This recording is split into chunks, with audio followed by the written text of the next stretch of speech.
Halo, Assalamualaikum warahmatullahi wabarakatuh. Jumpa lagi dengan Ibu Resti Amelia. Kita akan belajar tematik ya anak-anak, yaitu tema 1, organ gerak hewan dan manusia, subtema 2, manusia dan lingkungan, pembelajaran 5. Nah, hari ini kita akan belajar apa ya? Oke, perhatikan dulu gambar berikut ini. Ada Pak Tani sedang mencangkul di sawah. Kira-kira menurut kalian organ gerak apa yang digunakan Pak Tani untuk mencangkul di sawah ya? Ya, betul sekali.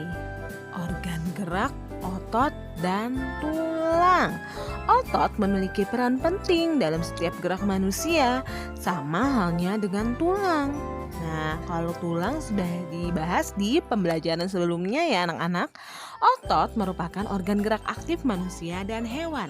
Nah, kalian tahu tidak apakah itu otot?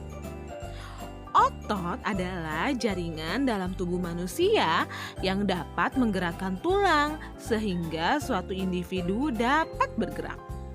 Nah, anak-anak, tahukah kamu tulang kita dapat digerakkan itu dikarenakan adanya kerjasama otot yang menempel pada tulang tersebut. Perhatikan gambar ini. Nah, anak-anak, ini contoh dari sekumpulan atau jaringan pada otot bagian lengannya, anak-anak. Apa sih sebenarnya fungsi dari otot manusia? Fungsi utamanya yaitu untuk bergerak. Fungsi lainnya yaitu 1, untuk mendukung tubuh, menjaga postur tubuh, dan bagaimana cara kerja otot? Otot bekerja dengan cara berkontraksi dan berelaksasi. Coba kamu gerakan lenganmu ke atas dan ke bawah. Tarikan ke atas itu membuat otot berkontraksi. Ketika lenganmu dilemaskan kembali ke bawah, nah itu dinamakan gerakan relaksasi. Otot dibagi menjadi 3 macam. 1, ada otot polos. 2, ada otot lurik. Dan yang ketiga ada otot jantung. Apa itu otot polos? Otot polos adalah otot yang berada di organ dalam manusia. Otot ini bekerja tanpa kesadaran. Karena apa? Dipengaruhi oleh sistem saraf tak sadar. Bagaimana ciri-ciri otot polos? Yang pertama, kontraksinya antara 3-180 detik. Otot polos berbentuk gelendong. Gelendong itu seperti gulungan ya anak-anak. Otot polos letaknya berada di organ dalam seperti usus, saluran peredaran darah, saluran kemih.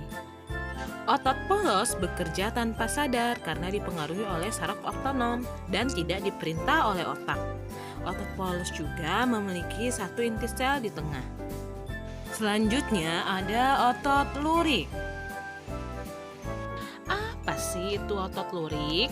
Otot lurik adalah otot yang menempel pada rangka tubuh manusia. Otot ini digunakan dalam pergerakan dan bekerja secara sadar atas perintah otak. Bagaimana ciri-ciri otot lurik? Otot lurik berbentuk silindris, ada garis gelap terang.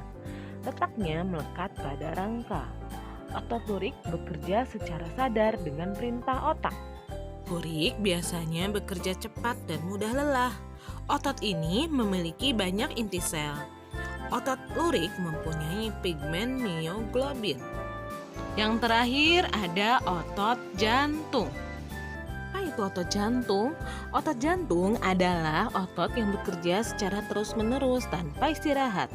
Otot jantung merupakan perpaduan antara otot lurik dan otot polos. Mengapa? Karena adanya persamaan yang ada pada otot jantung. Misalnya, memiliki sisi gelap terang, inti sel yang berada di tengah. Kemudian, otot ini berbentuk silindris ya anak-anak. Nah, apa sih fungsi dari otot jantung? Otot jantung berfungsi dalam memompa darah ke seluruh tubuh. Otot jantung bekerja di bawah kesadaran manusia dan dipengaruhi oleh saraf simpatik dan parasimpatik. Bagaimana ciri-ciri dari otot jantung? Otot jantung ini berbentuk silindris. Otot jantung memiliki percabangan, letaknya berada pada organ jantung. Nah, otot ini bekerja tanpa sadar terus-menerus tanpa istirahat. Nah, siapa di antara kalian yang suka berolahraga? Apakah sebelum olahraga kalian melakukan pemanasan? Pemanasan itu perlu ya anak-anak. Mengapa? Untuk melemaskan otot-otot kita supaya tidak terkena cedera otot. Pemanasan dilakukan dengan cara menggerakkan otot. Apa saja macam-macam gerak otot tersebut? Yang pertama ada gerakan meluruskan. Contohnya dengan meluruskan lutut, siku, dan ruas jari. Kemudian ada gerakan menurunkan lengan dari atas ke bawah. Dan masih banyak lagi.